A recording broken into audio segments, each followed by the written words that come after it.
បាទសួស្តីបងប្អូនបាទវីដេអូថ្ងៃនេះគឺជាការสนับสนุนរបស់បងប្រុសណាបាទគាត់ស្នើឲ្យខ្ញុំនោះប្រាប់រូបមន្តតាក់ទងទៅនឹងថ្នាំបាទគៀបសរសៃ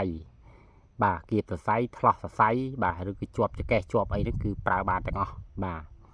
ហើយឱសថនេះទៀតសោតបើសិនជាយើងស្ងោរក៏បានត្រាំស្រាក៏បានបាទយកលាបក៏បានបាទអញ្ចឹងស្រេចលើតែបងប្អូនប្រើទេបាទអញ្ចឹងខ្ញុំនឹងប្រាប់រូបមន្តទាំងអស់នេះដើម្បីឲ្យបានបាទបងប្អូនបានដឹងណាបាទទី1បងប្អូនរកបាទមើមពន្លៃបាទទី1មើមពន្លៃទី2បាទមើមខ្ញីទី3មើមរំដេងបាទមើមរំដេងបើសិនជាយើងបានរំដេងព្រៃកាន់តែល្អទៀតណាបាទបើអត់មានរំដេងព្រៃទេយើងប្រើរំដេងស្រុកក៏បានបាទហើយទី4បាទគឺមើមខ្ជាយបាទមើមខ្ជាយស្គាល់ណាបាទអញ្ចឹងឱសថទាំងអស់នេះបងប្អូនយកបរិមាណមកចំនួនបាទកន្លះខាំក្នុងមួយមុខណាបាទអាហ្នឹងបាទសម្រាប់យើងស្ងោរបាទយើងយកមួយមុខកន្លះខាំឲ្យស្មើគ្នាណាបងប្អូនបាទលាងទឹកឲ្យស្អាតទៅបងប្អូនដំឲ្យរៀងទូបន្តិចណាបាទឬក៏បងប្អូនចិតជាចំណិតក៏បានដែរបាទយើងប្រើដាក់ដាំទឹកចំនួនបាទ2លីត្រកន្លះបាទក្នុងមួយកំសៀវឬក៏មួយឆ្នាំងបាទយើងទទួលទានមួយថ្ងៃ3ដងបាទមួយដងមួយកែវបាទមួយកែវអញ្ចឹងបងប្អូនទទួលទានមុនអាហារក៏បានបាទក្រោយអាហារក៏បានបាទតែបើសម្រាប់យកទៅត្រាំស្រាបាទត្រាំស្រាគឺបងប្អូនត្រូវតែបាទទាំង4មុខដែលខ្ញុំចែកម្លែកមិញហ្នឹងបាទមានដូចជាបាទពន្លៃបាទរំដេងបាទហើយនឹងខ្ញីហើយនឹងមើមខ្ជាយបាទអញ្ចឹងបងប្អូនយកបរិមាណមួយមុខ1គីឡូបាទសម្រាប់យកមកត្រាំស្រាបាទត្រាំស្រាយើងប្រើចាប់ពីបាទ3លីត្រទៅ5លីត្រណាបាទបើ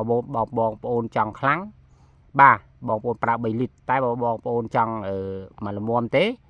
គឺបងប្អូនប្រើ5លីត្រណាបាទដាក់សូដាក់កែវរឿងធំតិចមកបាទយើងត្រាំទុកហូបណាបងប្អូនបាទហ្នឹងយើងហូប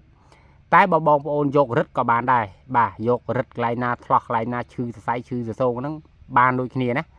បាទអញ្ចឹងថ្នាំនេះយើងទទួលទានក៏បានយើងលាបក៏បានបាទយើងត្រាំស្រាក៏បានតោះណាបងប្អូនបាទអញ្ចឹងបើសិនជាបងប្អូនមានអាការៈបាទគៀបសរសៃបាទថ្លោះសរសៃឈឺសរសៃហ្នឹងគឺ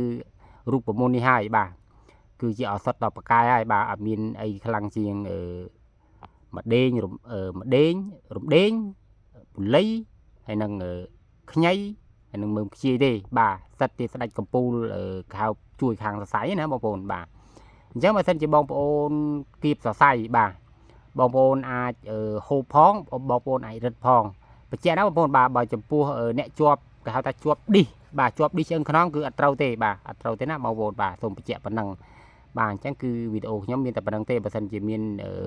ពាក្យពេចន៍ខុសឆ្គងអក្ខរាវិរុទ្ធមិនត្រូវយ៉ាងណាក៏ដោយកាយវិការមិនសមរម្យអីបងប្អូនខន្តីអភ័យទោសបាទដល់ខ្ញុំបាទផងបាទបើសិនជាវីដេអូនេះមានប្រយោជន៍បងប្អូនបាទ share ទុកមើលឬក៏ share បន្តបាទដើម្បីឲ្យបងប្អូនយើងគាត់បានប្រើប្រាស់ផងបាទអរគុណច្រើន